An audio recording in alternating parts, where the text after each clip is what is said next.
Hello and welcome to Dudes in the Cheap Seats.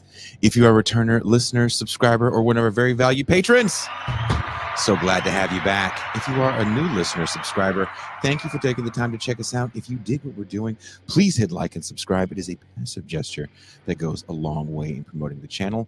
I want to remind you that TIR is listener funded, and if you enjoy shows like this and all the irreverent madness that we produce here on TIR, then think about becoming a patron or a paid YouTube subscriber.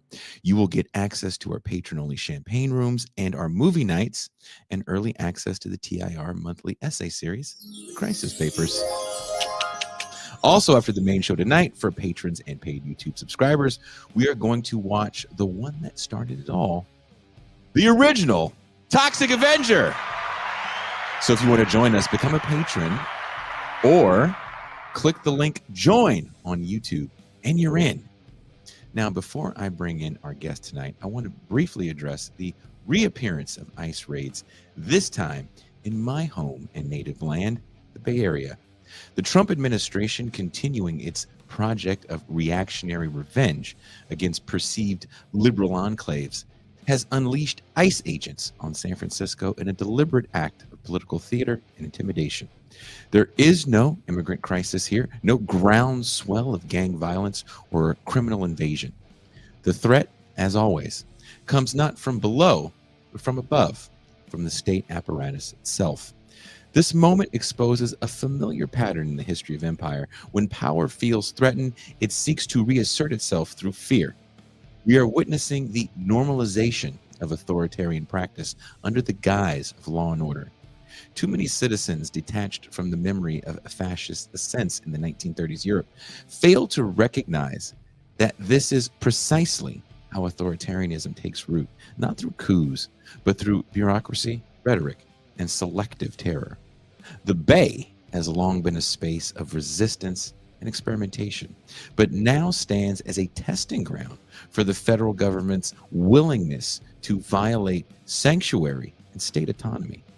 As we move toward the 2028 election, the question becomes, will figures like Gavin Newsom meet this moment with more rhetorical defiance, or will California, the so-called bastion of liberal democracy, capitulate under the weight of federal coercion? Will Newsom have state law enforcement arrest ICE agents like he said he's going to do? This isn't about bad hombres or drug rings. This is about a performance of power, an attempt to discipline and remind Americans of who wields the machinery of the state. What we're witnessing is not the pursuit of justice, but the theater of domination. All eyes are on the Bay. What happens there will tell us much about the future of democracy and whether resistance remains possible in the heart of empire. Now, with that cheery opening out of the way, let's get to the show. The Toxic Avenger was an artifact of the 1980s cinematic counterculture born from the world of alternative and B-movie cinema that thrived on excess, irony, and low-budget rebellion. It was a film made by creators who were acutely self-aware of the absurdity of their project. They weren't trying to make high art, but rather to satirize it, embracing gore, camp, and the grotesque as a kind of working-class punk aesthetic. What makes the Toxic Avenger enduring is how it stands in complete opposition to the sleek corporate myth-making of contemporary superhero culture.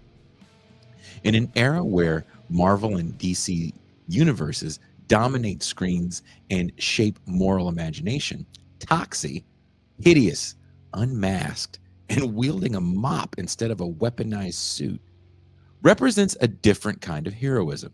He is a mutated defender of the public good, not against cosmic threats or foreign villains, but against the everyday violence of corporate greed and environmental collapse.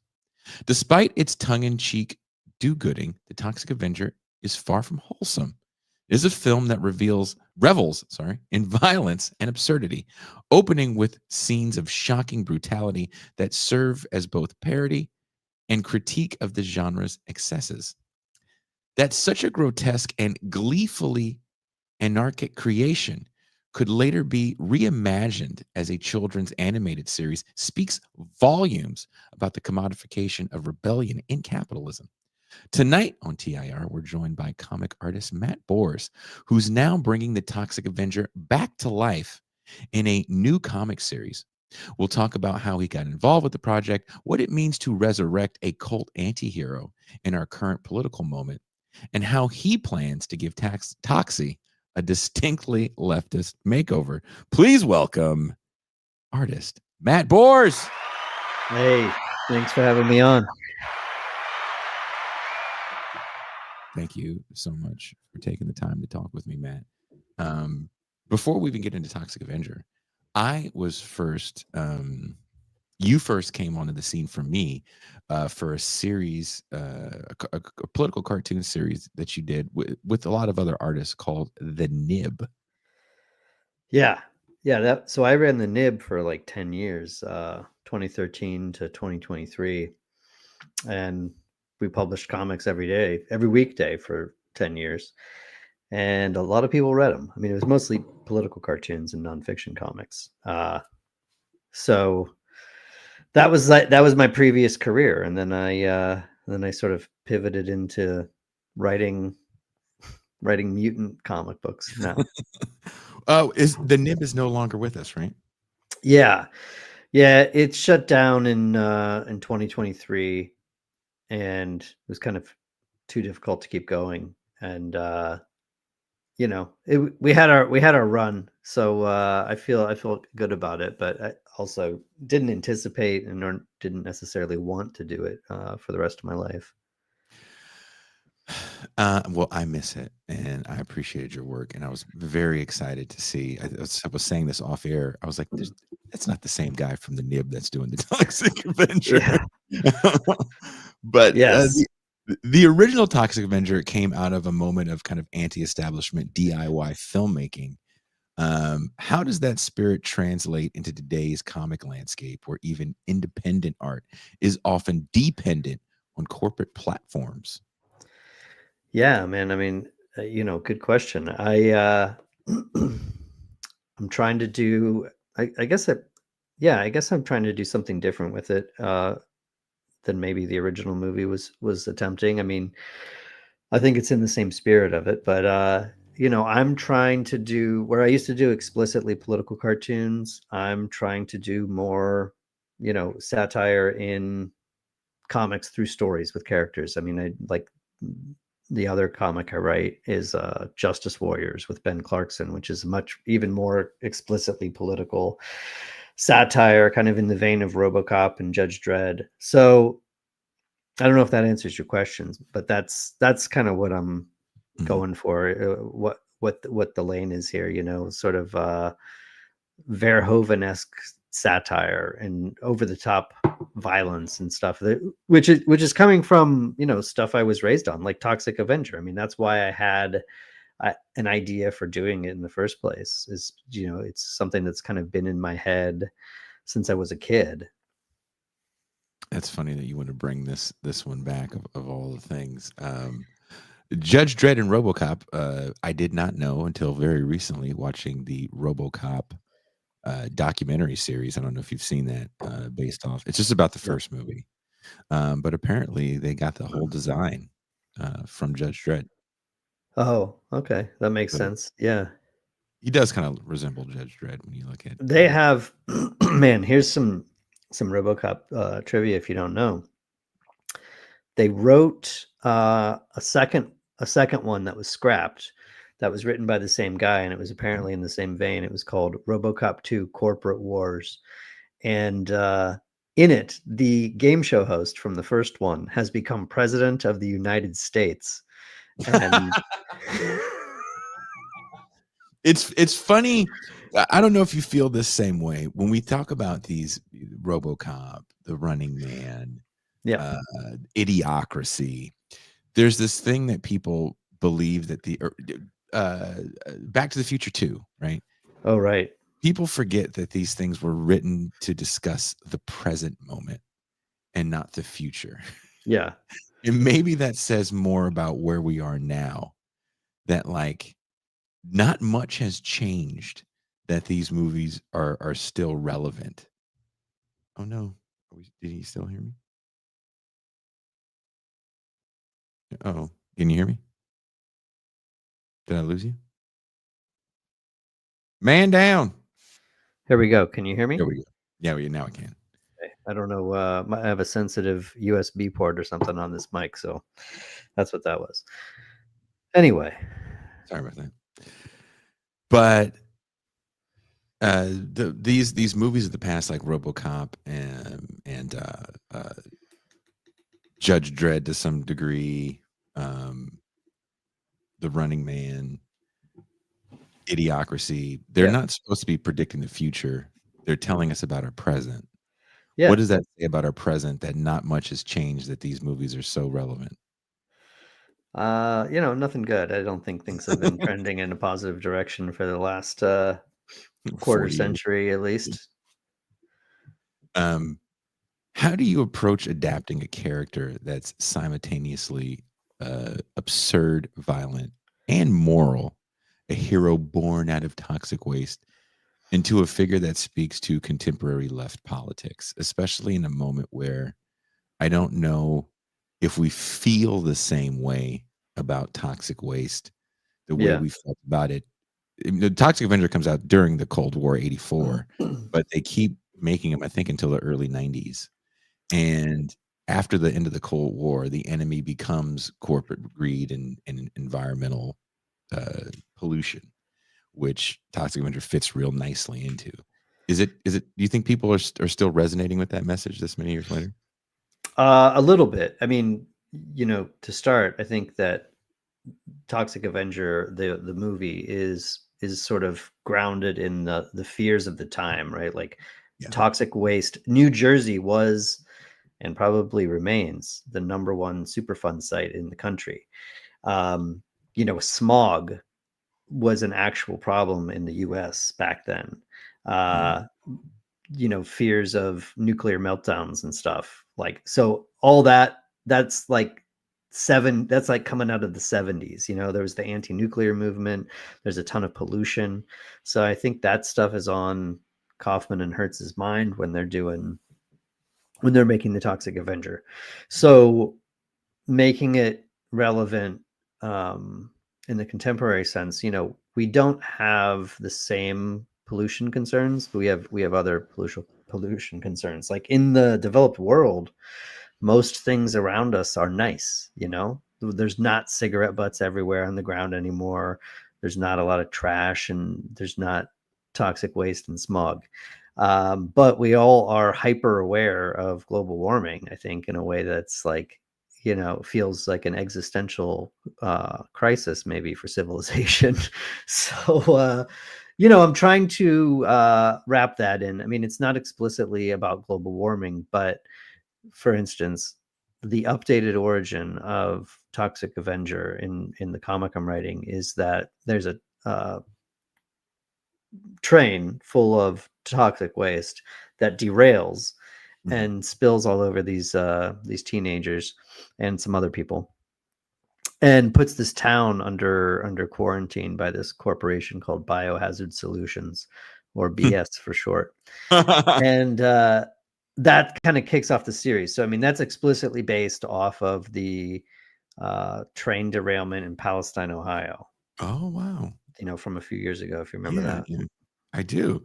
Interesting, because you bring up a fascinating point. I think when I think about this movie and the movies of the early trauma that really cemented them as kind of this, even in an era of straight to video movies, they were still countercultural mavericks, I think, for the stuff that they were putting out.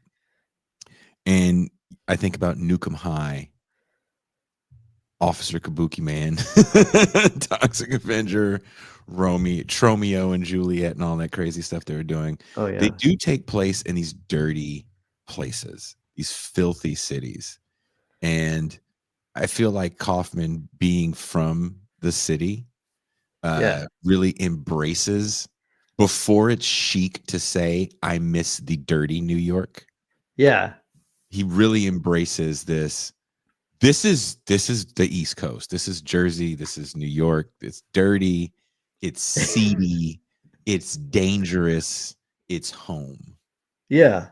Yeah, no, that's a good point. I think that's true. I never thought of it like that. And when you say that, yeah, these things don't exist the same way, because Yeah. if you were trying to make this movie, and I guess they did make the movie today, and sadly I haven't seen it. Yeah.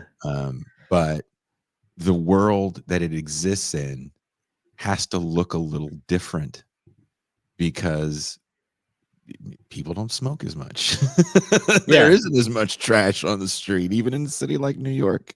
Yeah. Well, and that had, I mean, I guess, thinking back to what you're saying, I mean, that had a lot to do with, well, a lot of things, I guess, but also at that, in that era, you have flight out of cities, and you have white flight from Mhm. cities. You have like the abandonment, like the government isn't doing economic refurbishment zones or whatever, they would start doing in the 2000s.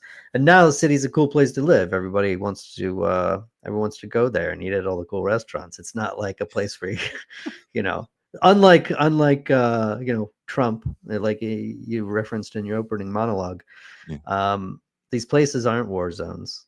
Portland, where I lived for 14 years, is a very fine place. And Sorry, man, I can't. if anything, it's not rough enough there. When you, I feel very confident that you're not going to get your ass kicked in Portland. Yeah, not You're not going to get your ass kicked in Portland. Like random ass kicking, a random ass kicking in Portland. You really deserved whatever it was you got.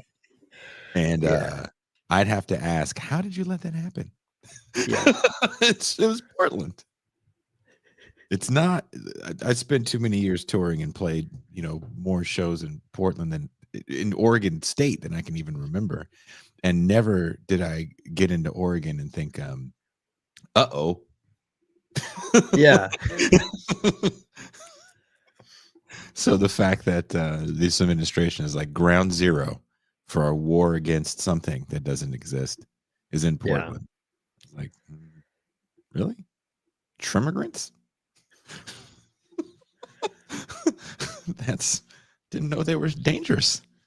So like in the movie, Melvin, the character that becomes the Toxic Avenger, is kind of someone that seems on the spectrum because Oh, again, sure. Yes. they play it up so much that he's just so awkward, and works at a gym.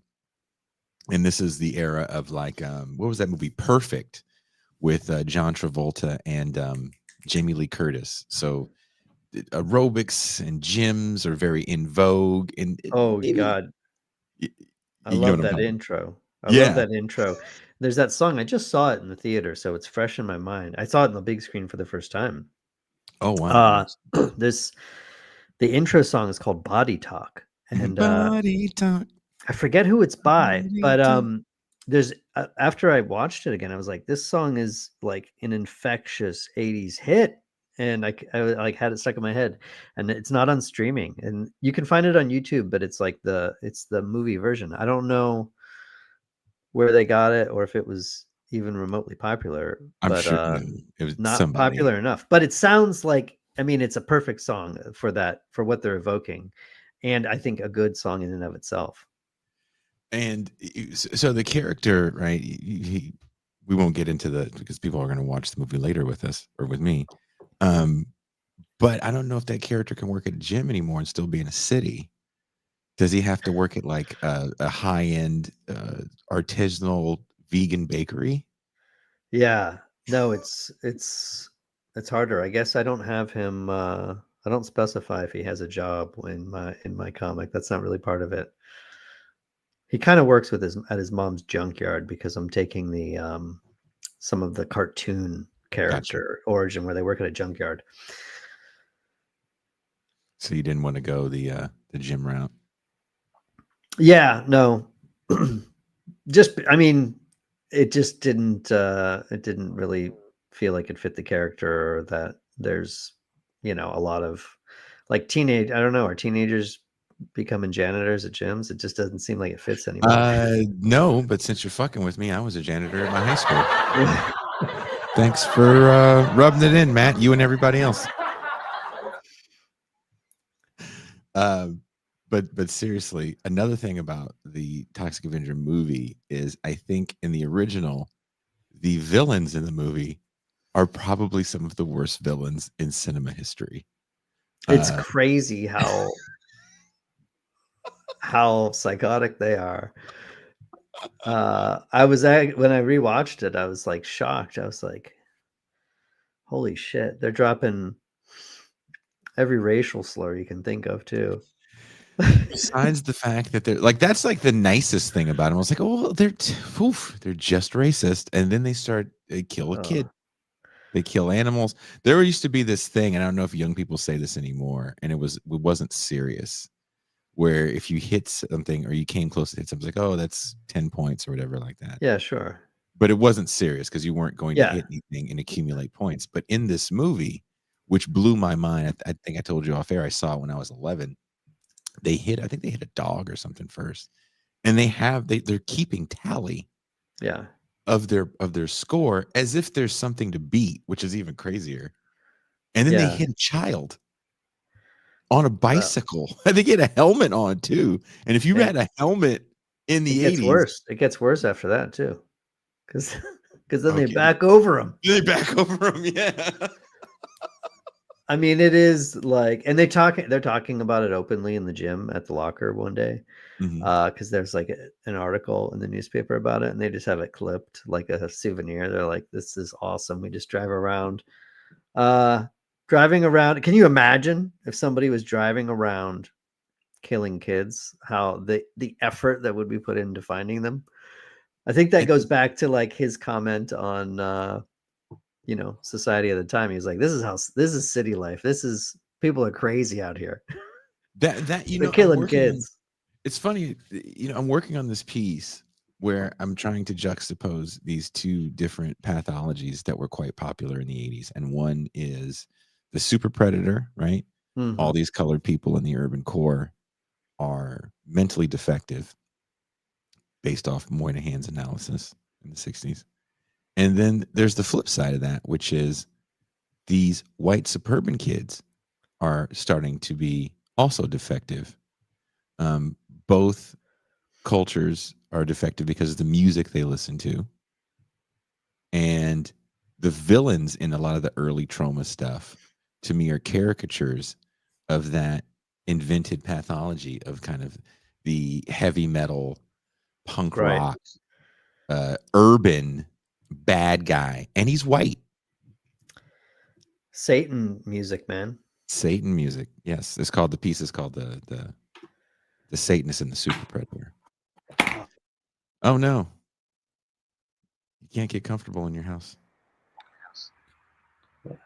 Here, am I back? I can hear you. Can you hear me? I can hear you. How about now? You're just coming through your computer, not your microphone. Right. Sorry, man. One more time. Oh.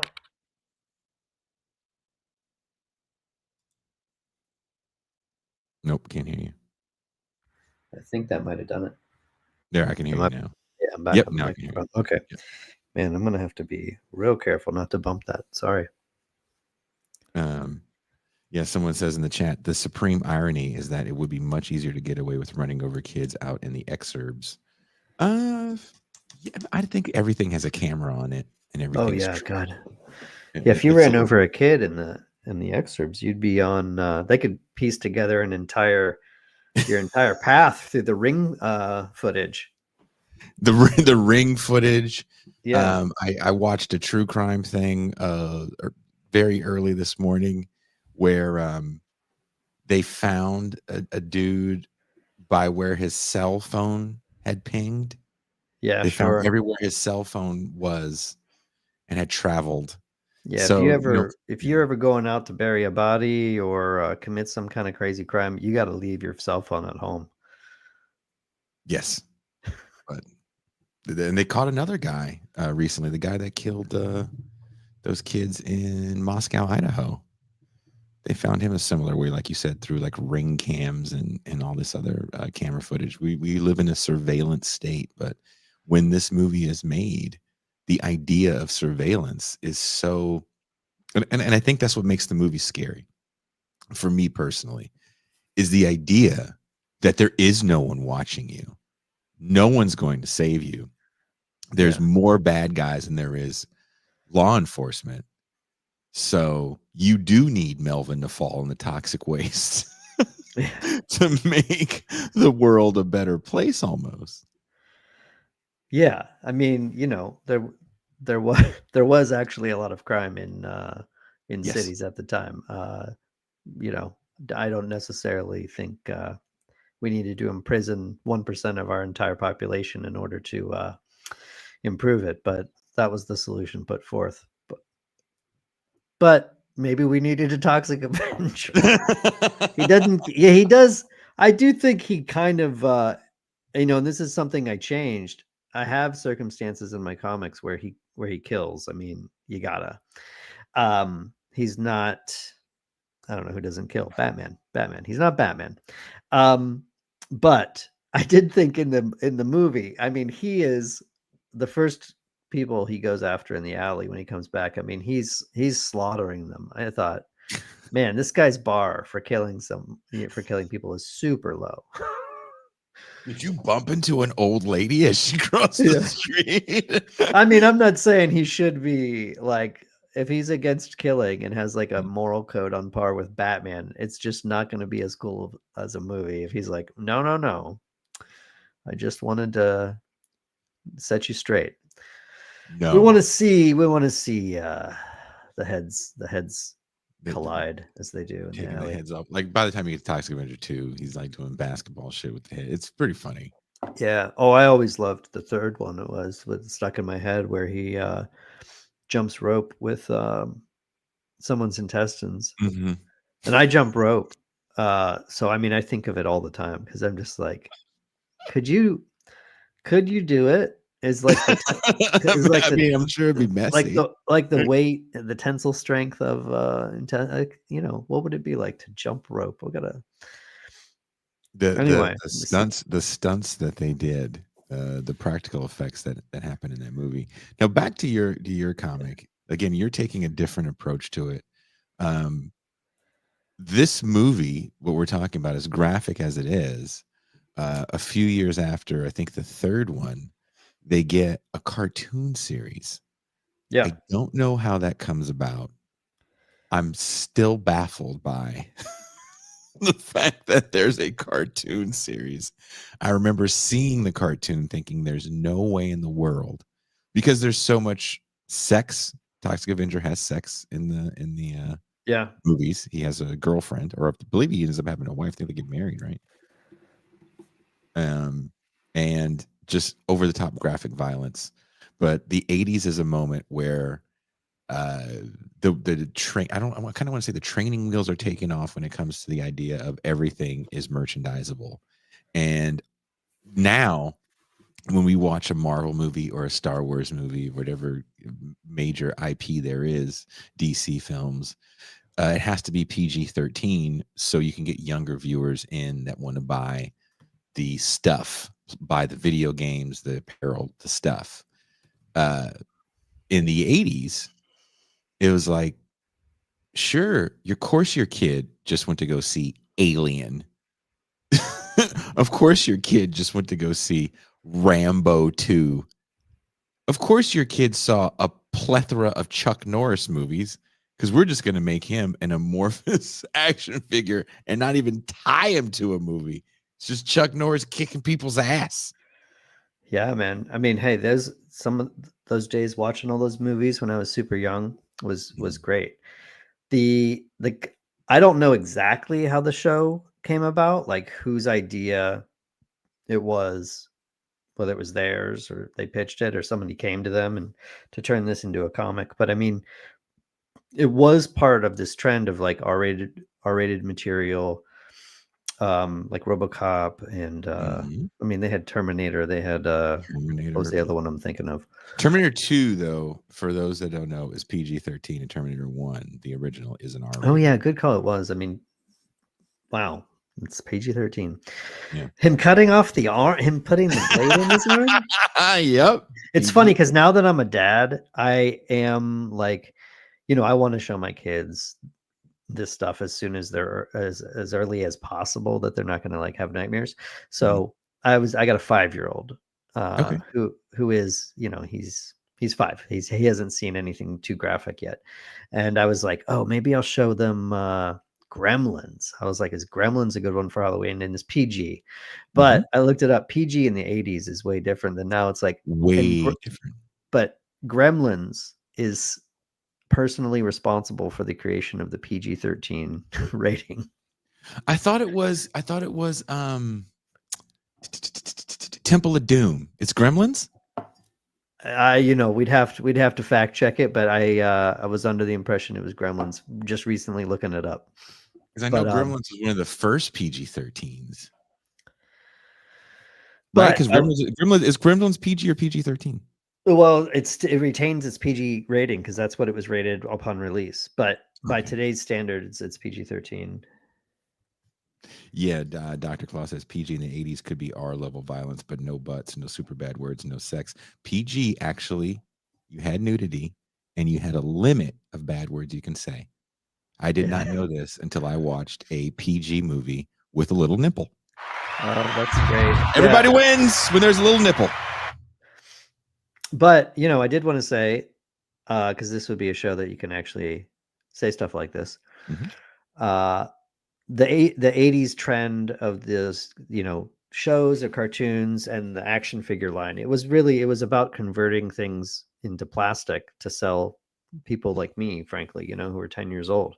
But it explicitly happened because once Reagan gets in office, he deregulates, like the FCC rolls back these protections on children's advertising.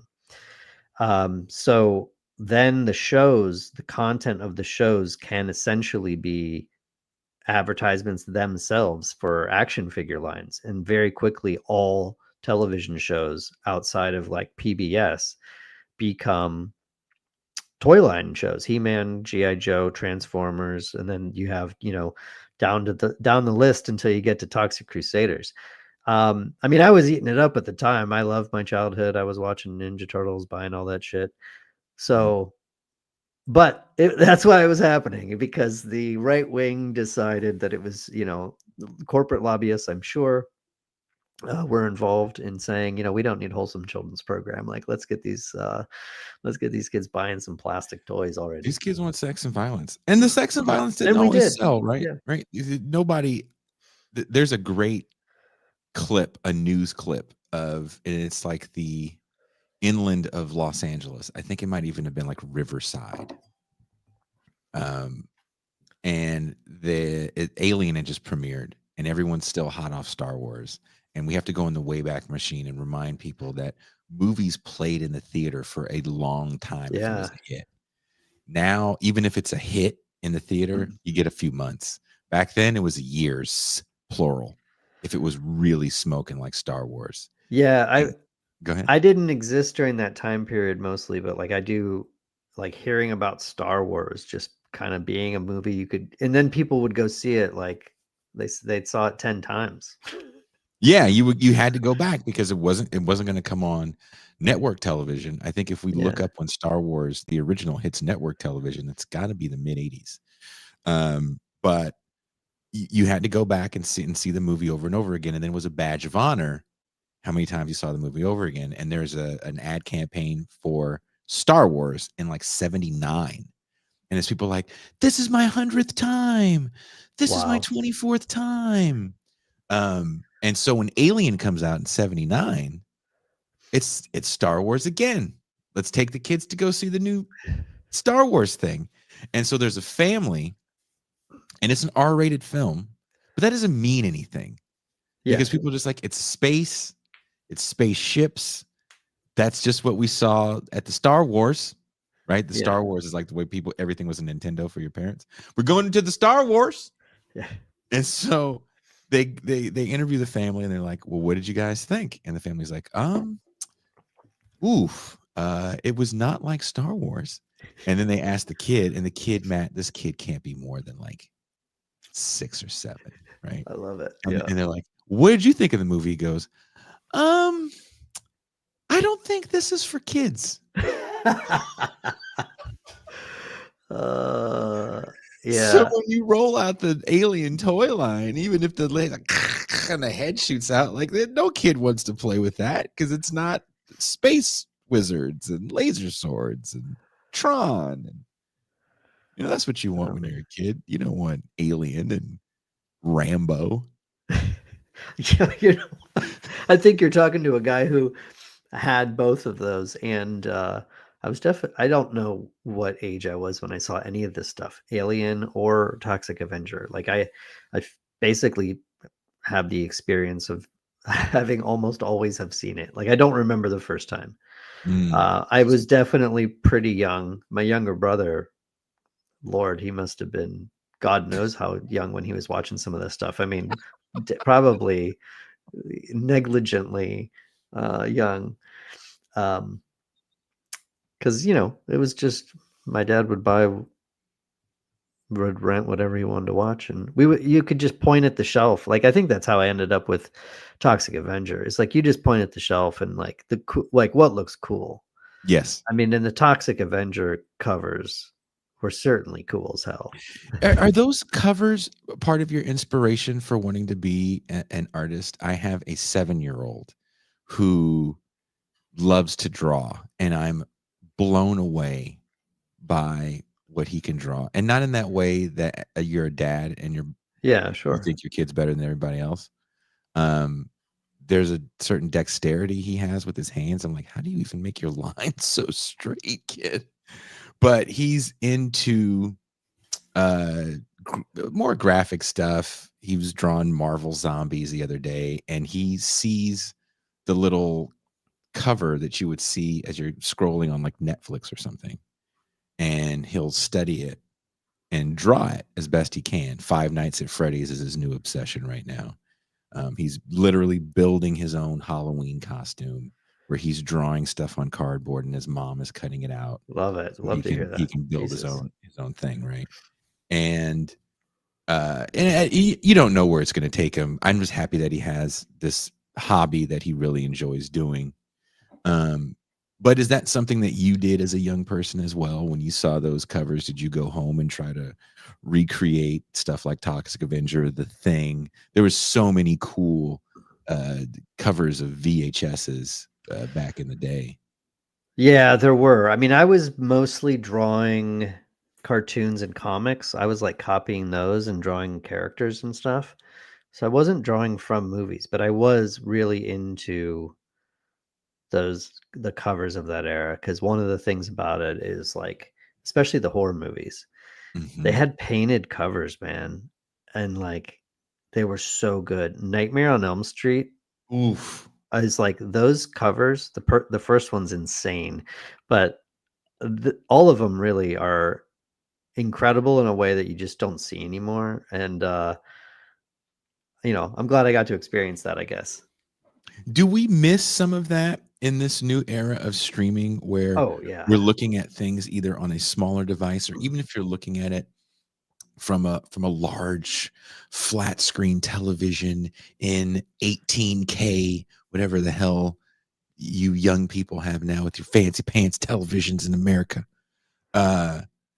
Do we still lose something with not going to the store and holding that cover, or is it still there when we're scrolling through? Well, the same thing is not there for sure. They're, thumbnails are designed to, I guess movie covers are designed to grab your attention too, but there used to be a little bit more artistry to them, I suppose. Like thumbnails on streaming is just like two actors' faces so that you recognize the person and click on it or something. I don't think they're very sophisticated or cool. The painted covers, I don't know. Maybe people used to spend more time with things. There used to be painted ads in magazines and stuff, and everybody didn't have phones in their pockets, and it was worth paying an artist thousands of dollars to draw a mint ad, because it would just be someone was actually going to carry around the magazine and look at it, and absorb what was in it. So in that sense, we have lost that world, I think. Going back to your Toxic Avenger creation, that again, you were telling me you were basing it more off the cartoon than you were on the film itself. And I know the cartoon characters are loosely based off the bad guys in the film, right? Yeah, some of them. So there's Bonehead is like his villain. He's a bully. His bully. And, you could say he's kind of like Bozo from the first movie if Bozo got mutated. There's Dr. Killamoff, who's a, alien in disguise seeking to terraform the planet.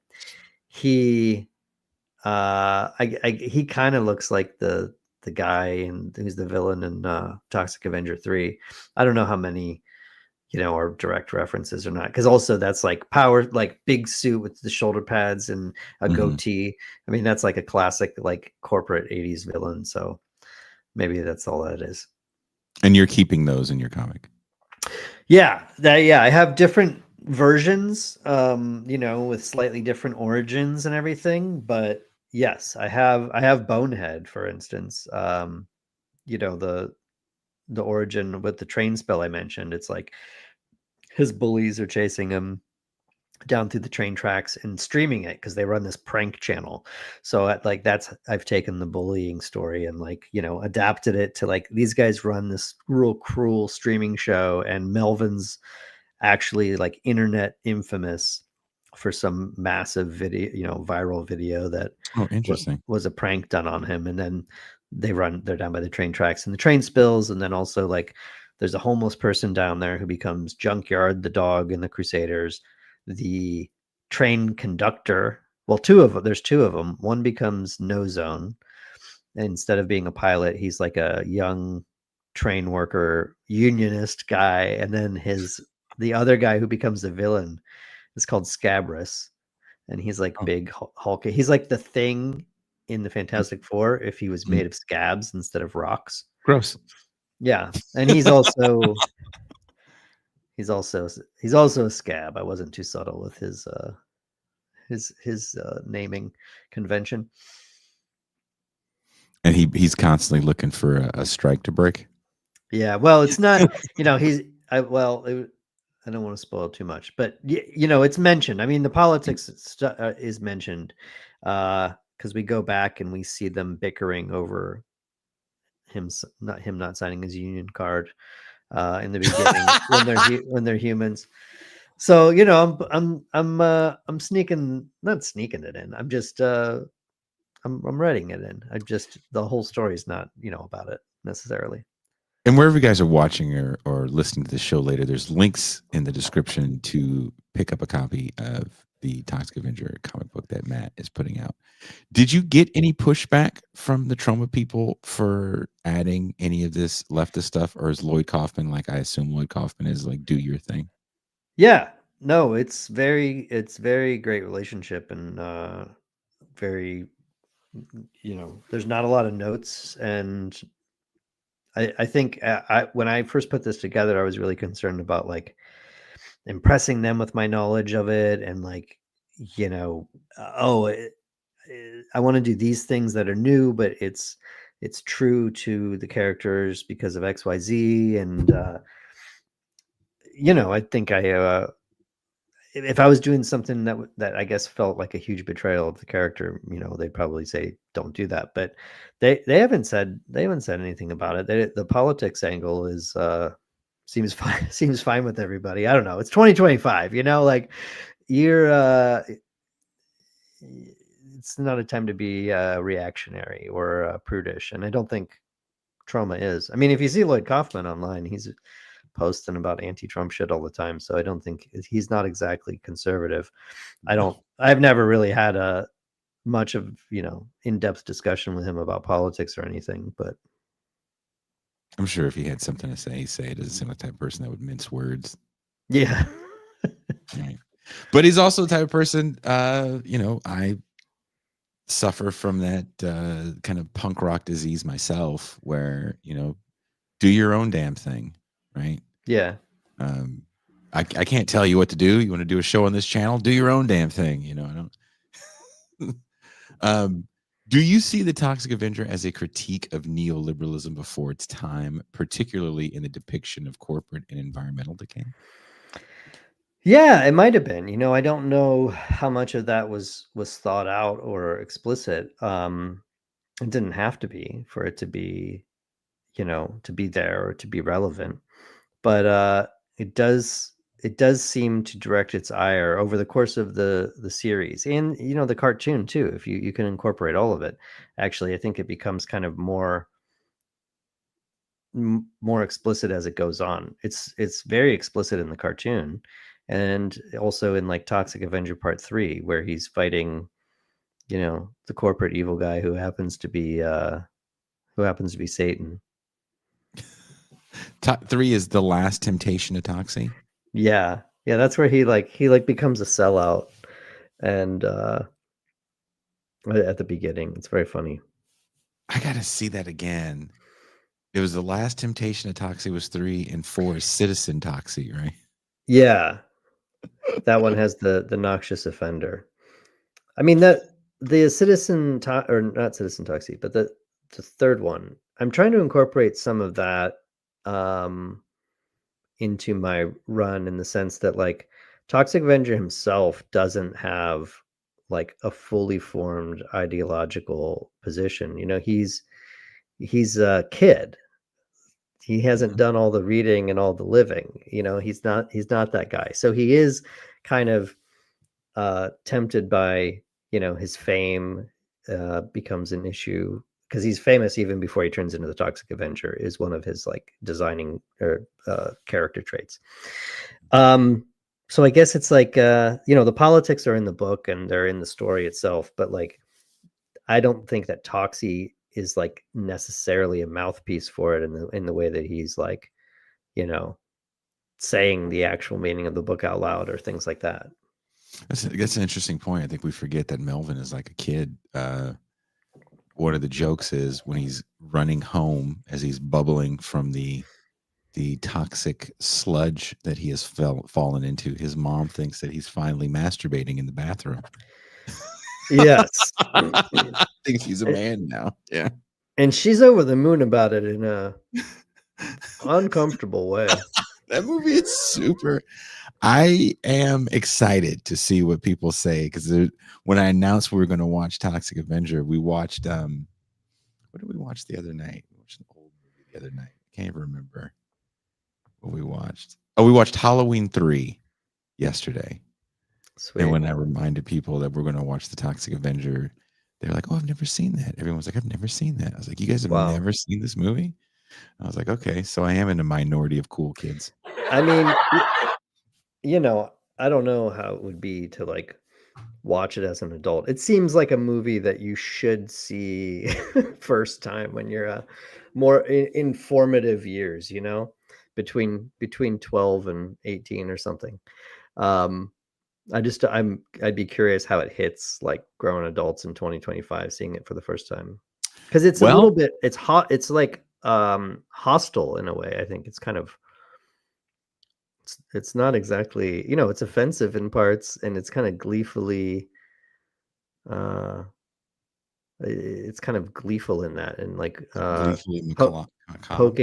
poking sensibilities at the time. I think this is just my opinion.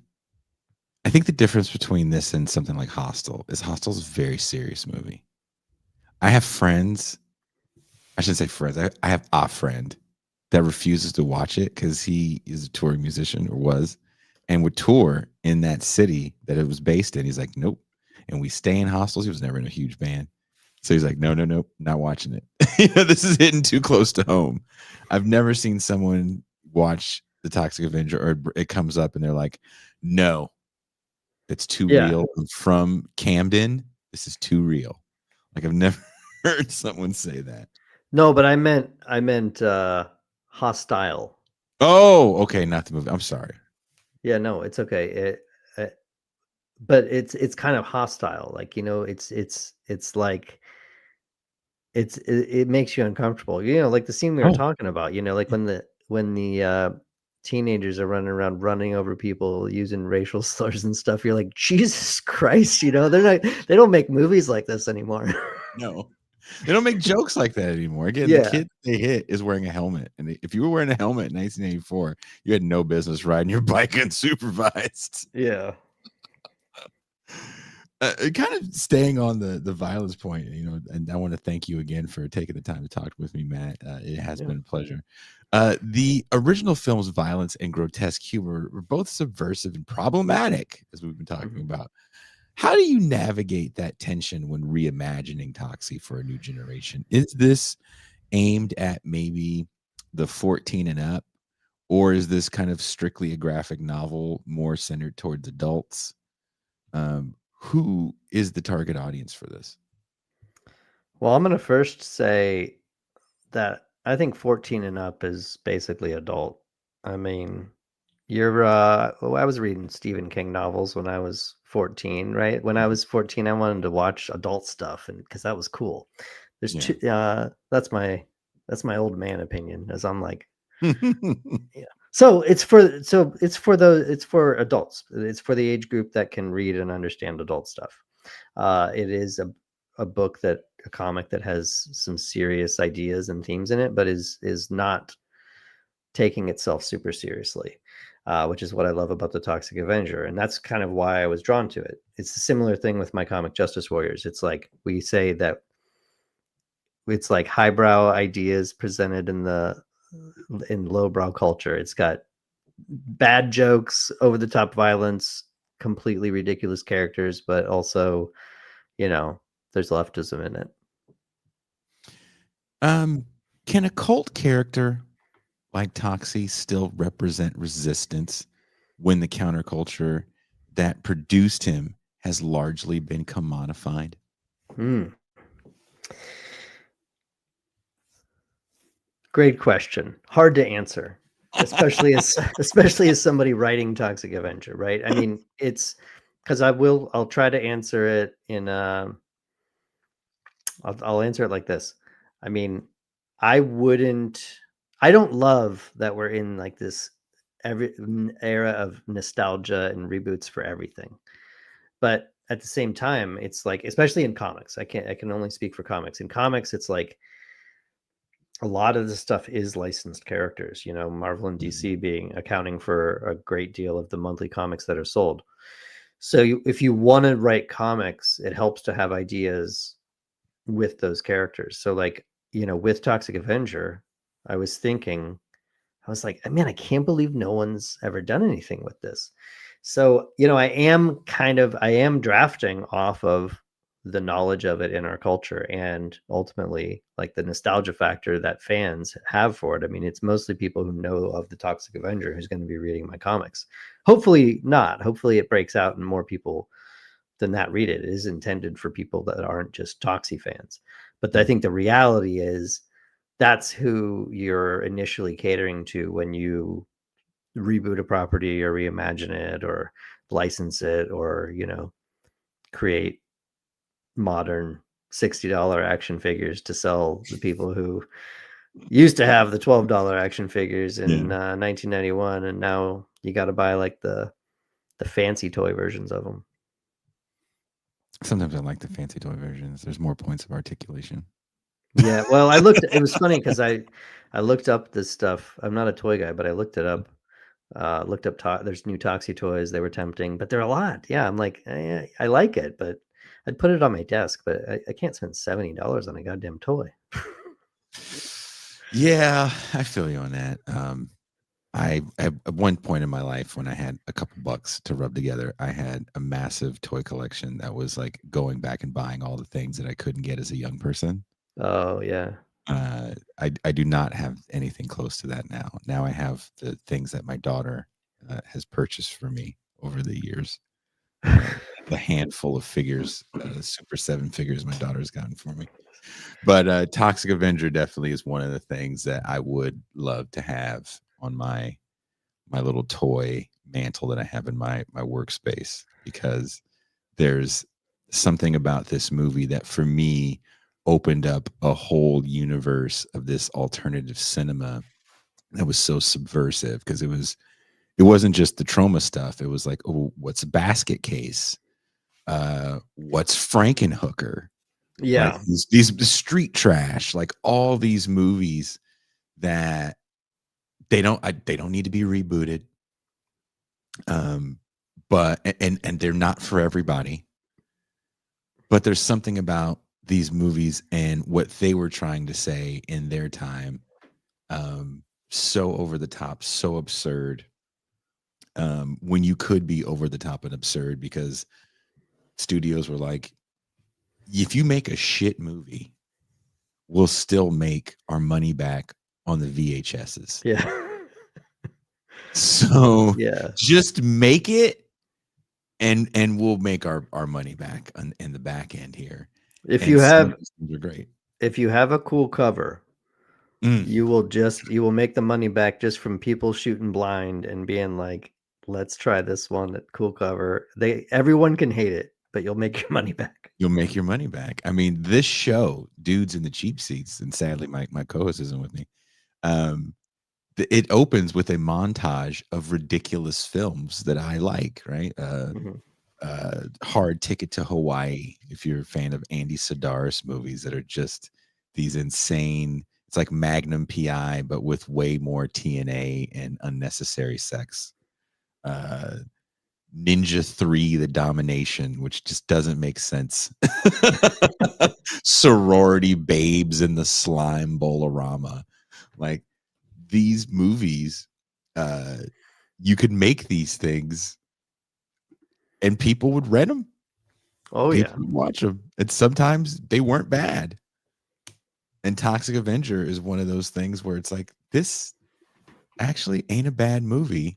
And I think all the sequels that you're making are less about cashing in an IP, because I mean, how much money are you really making? But thumbing your nose at all these sequels Yeah. in the era of sequels, right?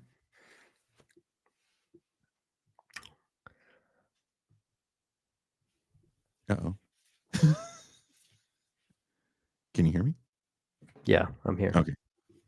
You got quiet. I got scared. How do you think Toxie's revival might resonate in an age of climate crisis and renewed class struggle? Well, that's I hope it does, because that's kind of what I'm writing about in my story. I mean, I think that I guess, I don't want to spoil too much, but I'm riffing off of the Crusaders, the basic premise of the Crusaders plotline, which is ultimately that there is an alien race that, breathes carbon dioxide, and they see that Earth is, headed in the right direction, and that they can be posted up living here. They're like space colonizers that go around terraforming everyone's planets with pollution. At least in my background, my headcanon of what they're doing. They're like imperialists, and so anyway, they're seeking to pollute the planet, and kind of they've infiltrated government, corporations, Almost like everything. They Live. Yeah. And they can't breathe oxygen. They can't raw dog the air, so they have masks on, of varying kinds. But I will say, and I'm getting off track from your question, I think, but the next arc we're doing in the comics, which starts in December with issue 6, is called Toxie Goes to Washington. And that one, I'm really going for it. Me and the artist Fred Harper are, well, there's going to be, what are there going to be? There's going to be aliens. There's going to be secret Nazis. There's going to be Dr. Planet and the Planet Teens, not to be confused with Captain Planet and the Planeteers. So there's things to be said about global warming and humans organizing themselves against the powers that be. That's what that's what I'm trying to write about explicitly with Toxic Avenger, especially in this upcoming arc. Well, again, wherever you guys are watching or later listening to this episode, there's links in the description to get Matt's Toxic Avenger comic book series. And what else are you working on, Matt? My creator-owned series with Ben Clarkson called Justice Warriors. We have 2 volumes of that out. So Justice Warriors and Toxic Avenger, and then Toxic Crusaders, a spinoff that's actually named after the cartoon and it's like the team book. So Toxic Crusaders is also coming out monthly. Well, Matt, thank you so much for taking the time to talk with me. Have a very good rest of your evening. And if you come across any extra Toxic Crusaders action figures, feel free to send them my way. Yeah. All right. Thanks a lot for having me on. All right. Have a very good rest of your evening, brother. All right. You too. There's Matt BORS, comic artist. Now, if you guys want to join me to watch the Toxic Avenger film, the original, the OG, there's a couple different ways. You can hit the join on YouTube, and then you should see the message that says, hey, we're watching the Toxic Avenger movie, and here's the link. Or wherever you're watching or listening to the show, you can become a patron for as little as $3 a month or $30 for the year. You can join us for all these movie nights.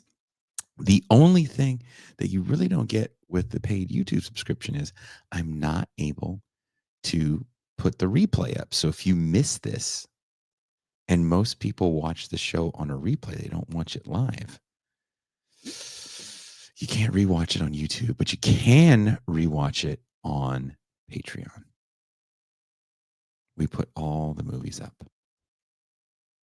So we will be watching Toxic Avenger. I'm very excited. This is going to be fun. I get to see the shocked looks on some of your faces. And by some of your faces, I mean Drea. It's just Drea. It's just Drea's face. Am I screening the movie on those glasses? Aren't we a comedian today? Why are you guys trying to diss these wonderful glasses? These $7 frames. Don't get mad at me because social media keeps going, hey, you should buy these frames. Look how good they look on this great looking person. And then I put them on, hoping to look like that great looking person. And apparently to you guys, I look like Nina Turner. So we coming for you, nigga. There's that. There is that. So let's go get ready to watch the Toxic Avenger. And I am out. See you soon.